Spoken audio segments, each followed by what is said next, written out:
গতকাল রাত্রেই আপনারা জানেন পুরুলিয়া ঝাড়খণ্ড সীমানা থেকে প্রাক্তন তৃণমূল কংগ্রেসের বিধায়ক অদিতি মুন্সির স্বামী দেবরাজ চক্রবর্তী তিনি গ্রেফতার হয়েছেন। বিধাননগর পুরসভার প্রাক্তন এমআইসি দেবরাজ চক্রবর্তী, যার বিরুদ্ধে ভুরি ভুরি অভিযোগ, তোলাবাজি থেকে হুমকি থেকে মানুষকে হেনস্থা করার অভিযোগ রয়েছে, তার বিরুদ্ধে গ্রেফতার হয়েছেন সেই দেবরাজ চক্রবর্তী। আর কিছুক্ষণের মধ্যেই কিন্তু তাকে বারাসাত আদালতে পেশ করা হবে। দুপুর 2টো নাগাদ তাকে আজকে বারাসাত কোর্টে পুলিশ পেশ করবে।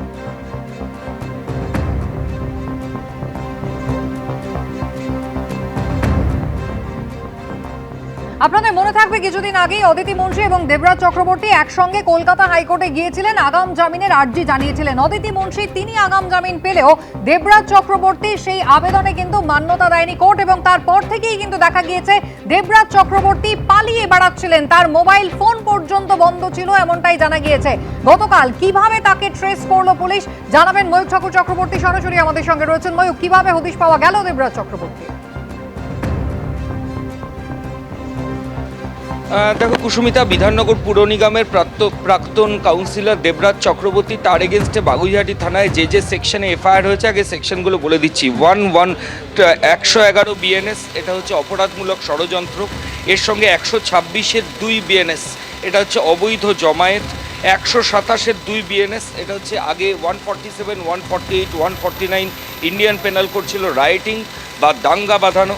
এর সঙ্গে 308 ক্লজ 2 বিএনএস, এটা হচ্ছে এক্সটর্শন, এটা একটা জামিন অযোগ্য ধারা। 308 ক্লজ 4 বিএনএস, এটা মৃত্যু ভয় দেখিয়ে এক্সটর্শন, অর্থাৎ খুনের হুমকি দিয়ে এক্সটর্শন। 388 বিএনএস, এটা গুরুতর অপরাধ, এবং সঙ্গে 324 সঙ্গে 4 বিএনএস এবং 324-এর 5 বিএনএস, এটা হচ্ছে 324 ক্লজ 5 বিএনএস হচ্ছে আগে 468, 469 আইপিসি যেটা ছিল জালিয়াতির ধারা, সেটা রয়েছে। এবং 506 পার্ট 2 ইন্ডিয়ান পেনাল কোড এখন 351 ক্লজ 2 বিএনএস, অর্থাৎ ক্রিমিনাল ইন্টিমিডেশন বা হুমকি। এরকমই মারাত্মক অভিযোগ দেবরাজ চক্রবর্তীর বিরুদ্ধে রয়েছে। একাধিক সেকশন, জামিন অযোগ্য সেকশন, তার বিরুদ্ধে মামলা রুজু হয়েছে।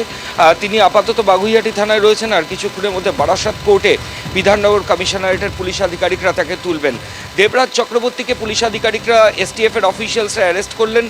পশ্চিমবঙ্গ এবং ঝাড়খণ্ডের সীমান্ত, সেটা পুরুলিয়ার কাছে মুড়ি বলে একটা জায়গা রয়েছে, যে মুড়িতে দেবরাজ তার বন্ধুর একটা রিসর্ট, সেখানে তিনি ছিলেন এবং তার সঙ্গে তার একজন বন্ধু ছিল।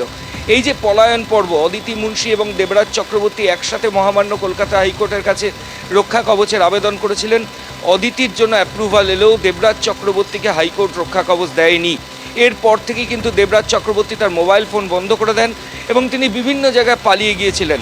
পুলিশ সূত্রে যে খবর পাওয়া যাচ্ছে, মূলত তার একটা হিউজ ইনভেস্টমেন্ট রয়েছে রিসর্ট এবং হোটেল ব্যবসাতে। কলকাতা, পশ্চিমবঙ্গের বিভিন্ন জায়গায় তার রিসর্ট রয়েছে। উত্তরবঙ্গে তিনি গেছেন, কালিম্পংয়ে গেছেন, এবং সেখান থেকে পশ্চিমাঞ্চল পুরুলিয়া হয়ে ঝাড়খণ্ড, রাঁচি এই চত্বরের শেষে গা ঢাকা দিয়েছিলেন, কিন্তু শেষ রক্ষা হয়নি। গতকাল রাতে ঘরের ভেতর থেকে গিয়ে এসটিএফের আধিকারিকরা তাকে অ্যারেস্ট করে নিয়ে এসেছেন। একেবারে ময়ূক, ধন্যবাদ। আর গতকালকেই দেবরাজ চক্রবর্তীকে গ্রেফতার করার পরে কিন্তু বাগুইহাটিতে দেখা গেল বিজেপি কর্মী সমর্থকরা তারা একেবারে সেলিব্রেশন শুরু করলেন। কাল রাতেও যে সেলিব্রেশন দেখা গিয়েছিল, সেই সেলিব্রেশন কিন্তু আজ সকালেও চলল।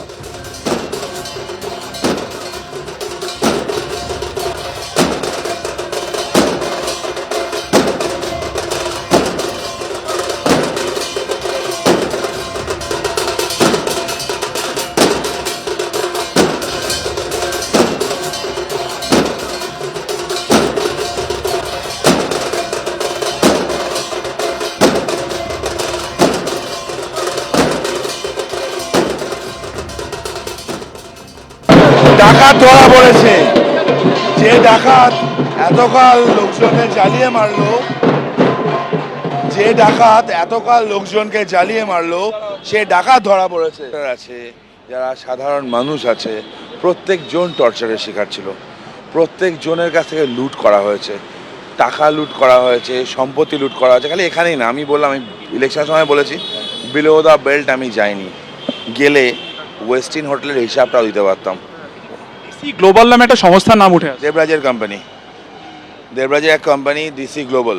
ডিসি গ্লোবালের নামে টাকা ঘোরানোর কাজ হতো। 60 লক্ষ টাকার সম্পত্তি 20 লক্ষ টাকা কিনে এনে ফেলা হয়েছে, এক্সটর্শনের ছিল। আরও অনেক আছে এসব। 8-9টা মামলা ওর বিরুদ্ধে হয়েছে এবং যতদূর আমি জানি ED is taking over the matter, যেহেতু ফিনান্সিয়াল স্ক্যাম।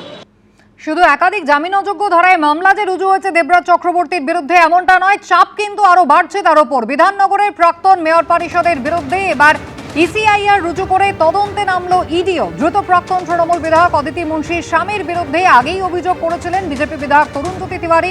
দেবরাজের বিরুদ্ধে ওঠা একাধিক অভিযোগের প্রেক্ষিতে করা এফআইআর গুলিকে সামনে রেখে এবার ইসিআইআর দায়ের করেছে ইডি। বিপুল অঙ্কের তোলাবাজির টাকা কি শুধুমাত্র দেবরাজের কাছেই পৌঁছেছিল, নাকি আরো কোনো বড় প্রভাবশালীর কাছে এই টাকা পৌঁছে দিয়েছিলেন তিনি? তোলাবাজির চক্র কিভাবে চলতো, এই প্রশ্নেরই উত্তর খুঁজছে ইডি।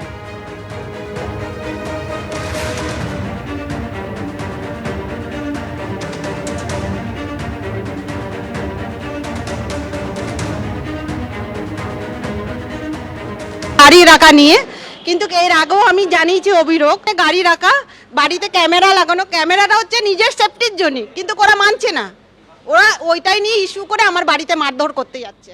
মুখ্যমন্ত্রীর কাছে বলতে চাই আমার এই ব্যাপারটা দেখুক। 19-এ একটা ফ্ল্যাট কিনি পাঞ্জাব ন্যাশনাল ব্যাংকের ওপরে। এটা কোথায়? এটা ওই বাগুইহাটি এসি মার্কেটের সামনে। তো সেখানে অদিতি দেবরাজকে আমি বলি, দেখো আমি ফ্ল্যাটটা কিনেছি, এবং তখন ও পার্টিতেই ছিল। বললো হ্যাঁ দিদি আমি দেখছি বলে দেখেনি, উঠল না।